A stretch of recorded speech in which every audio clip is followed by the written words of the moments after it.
The idea that Latinos are criminals or Latino women are exotic sex pots with anger issues and hard to understand accents has become a negative attribute to how the Latinx community has been perceived over the past decades. The introduction of the harsh stereotypes, the rise and fall of the Latinx community coming into Hollywood within non-Latino circles, and making strides for representation that would be shut down at every moment given to the modern-day stereotypes, yet passive-aggressively effective of how the Latinx community can perceive themselves in the process. Maybe people can argue that Hollywood is a pure entertainment industry. The audiences shouldn't take the characters who are portrayed on screen seriously or feed into the imaginations of the writer. However, when TV and film are one of the biggest influential platforms, it can transpire into more than what is intentionally wanted, and the ones who suffer in the end are the communities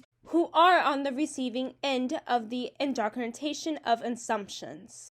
Hi, I'm Natalie Feliciano. I am an aspiring filmmaker, writer, and current college student at Bright Point Community College, where today I will be presenting with this 5-episode mini YouTube series as part of the Mellon's Fellow Research Project at Bright Point Community College behind the lack of Latinx representation. And just for a general disclaimer, if you did not read the disclaimer at the beginning of the video, today's episode is going to be a little bit different because today's episode is going to be focusing on a lot of the issues that are in the Latinx community that are very hard and tough to discuss with the one narrative that is perceived in Hollywood, and how that can directly impact a person within the community's psychological state and how they perceive themselves. We are going to be breaking all of this down with the Valiente screenplay, the overall psychological effects of the negative portrayal of Latinos in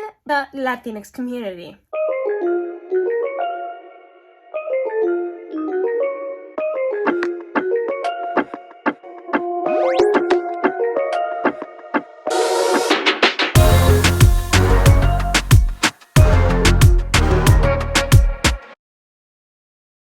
In the original screenplay that is part of this project, Valiente, Victoria Diaz was once a famous childhood actress, portraying the stereotypical characters of the Mexican sidekick. This is a role that she never understood when she was younger to be a stereotype, despite being bullied directly because of the stereotype. But in the end, she was the one that took the money and was the one that made the American dream possible for her parents, made their sacrifices worth it. So, what happened? Victoria got a little older and was old enough to play the high school version of the spicy Latina. Well, she realized she was in fact playing that role, and it was the only bearable role that her agent could pursue for her. The psychological impacts that these events had on Victoria were very extreme, even to the point where she wanted to quit.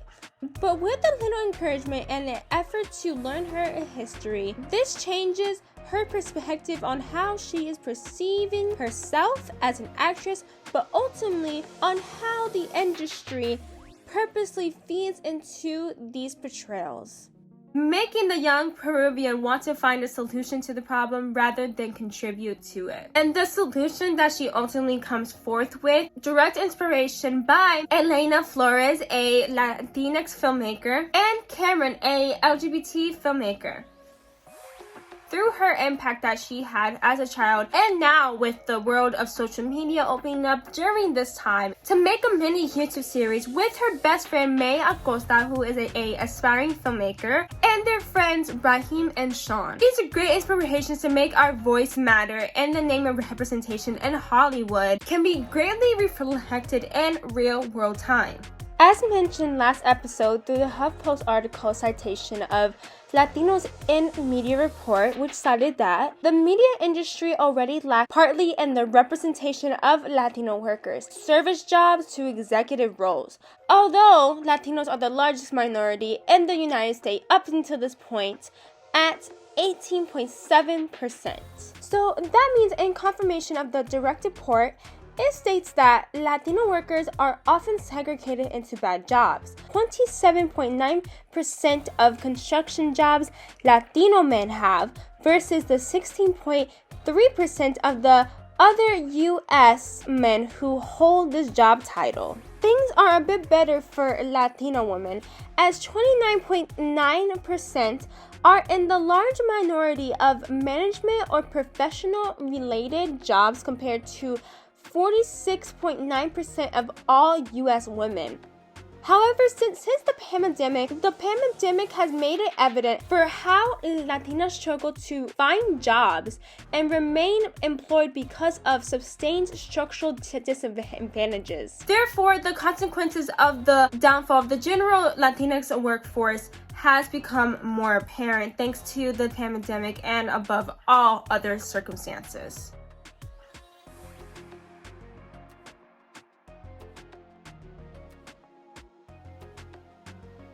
At the end of the day, the community is greatly affected by these negative accusations. It plays a part psychologically, from the upbringing of the majority of our community to even the lack of self-confidence that is introduced when it comes to being in spaces we are told we don't belong in. Gathering evidence from the psychological impacts from the 2007 article, The Cultivation of Social Perceptions of Latinos, a Mental Models Approach, Media Psychology, Volume 9, Number 2, 2007, pages 347 to 365. Mastro, Ortiz, and Montes fully dive into the harsh social perceptions fed to other Americans have towards Latinos as a whole, detailing that the relationship between exposure to television portrayals of Latinos and real-world perceptions of Latinos in the U.S. to understand where this narrowed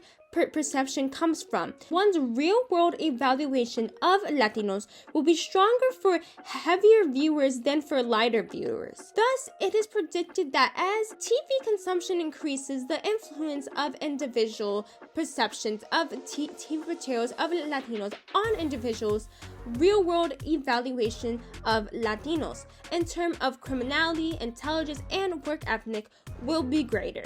If the general social exclusion that Hollywood's one-sided narrative unintentionally or intentionally feeds Americanized audiences isn't bad enough, for many Latinos in this country, we just come here for a better life and for a better life for our families. As a result, this can even transpire to a grand problem in our own very community. Diversity within the Latinx community. By the University of Nevada, the author Rosie Chavez addresses the subversion of Mexican culture being favored among the Latinx culture in America, as American society seems to ignore other Central American, South American, or even Latin American cultures in the media and society, detailing in this article, quote, although the Mexican sub-ethnicity is rich in culture and shares many uncommonalities with other sub-ethnicities, this common misclassification hinders the observance of many other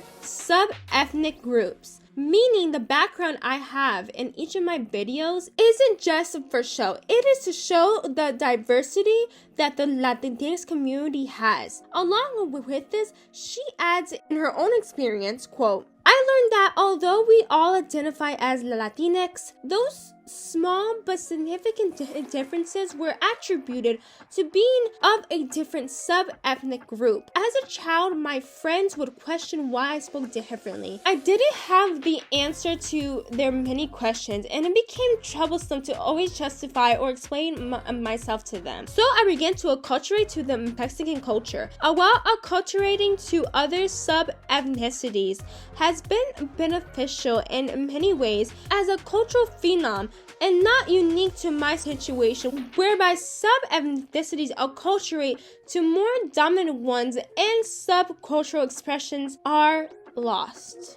As someone who shares the same universal cultural crisis with Chavez, I can tell you as a Puerto Rican American that at home I knew I was Puerto Rican because I grew up with the culture and the food, but out in the real world, I was either whitewashed or I was acculturated with the Mexican culture because it was already hard enough to explain why our food does not have spicy centered meals or why our music is culturally so different from Mexican music. And my personal favorite, why it doesn't even matter if my family was born in the States or on the island, that we are automatically US citizens. But Puerto Rico is not a state, it is a commonwealth of the United States. Even within our community, the racial differences that are perpetrated by stereotypes fed to Americanized audiences and other global audiences, as a matter of fact, can really cause a wedge within our own community as well. With the NBC article, Latino Life, are we tolerant of our own Hispanic diversity? The personal experiences of other Latinos of other racial backgrounds, meaning Latino isn't a race but a ethnicity, experiences from Miran Martinez Santiago, an Honduran Afro-Latina attorney who states her experiences with walking into Dominican salons and states that they referred to her as pelo malo, bad hair. The colorism towards her Afro-Latina features becomes so extreme to the point where these women who are mostly Afro-Latina themselves become shocked when they learn that she has an understanding of the Spanish language despite being Honduran. Santiago directly notes that this issue stems from the stereotypes of Latinos everywhere, even in the Spanish language media, stating, "We step out of the door and we see Latinos of all colors, and yet there is a telenovela and we are voodoo priests." It is very frustrating. This is why I chose this topic to become the forefront of this project, because before anything, whether I am labeled as a woman or a stutterer or even a writer or a college student, I am Latinx, I am Puerto Rican. My culture has been a central part of my identity for as long as I can remember. Likewise, it is for many others to perceive me in the outside world, but who also allow me to have unique experiences like Chavez and Rodriguez had. But despite the negative common experiences that we share, I always love to see positivity in the midst of surreal negativity. Our culture is all about family values and togetherness. A more belief that I feel has united his community to love one another as humans, just the way they are, and not some one-sided narrative that can't even capture how a person really is. Or, for example, even the role models that I have looked up to. Because when I was a little girl, I did not look up to these women because they were Latina. I looked up to these women because they portrayed characters who shared various similarities and who happened to look just like me with all of these positive moral values in mind. And in my personal experience, my own mother, who is currently a BSL educator who holds a master's in education, showing that no matter the financial, racial, or even social burdens that have come before her in pursuing her education and her dream to inspire others in the community to achieve the same amount of greatness that she has achieved. Along with my mother and these other women that have taught me and a bunch of others in the community along the way of how to be prime examples of our own potential, I want to do a quick shout out to the astounding, as of 2022, 23% of Latinos from ages 25 to 29 years old who currently hold a 4-year traditional degree from any university, and with the progressing 10.4% with a master's or more constructive educational status. So now that I have given y'all a moment to sink all of those statistics in, I will end this episode with a recent speech that Mexican-American singer and actress Becky G made at the 2023 Billboard Women of Music Awards. As a 200%er, as a proud Chicana who prides herself in loving, speaking, and working in 2 languages and representing 2 flags, I am here to tell you that it will be a lonely road and pursuing things we weren't taught to pursue. Some of our own may make us feel bad for wanting more, but I know that firsthand, sí vale la pena. Without fear, there is no courage, and that same courage we can make impacts with.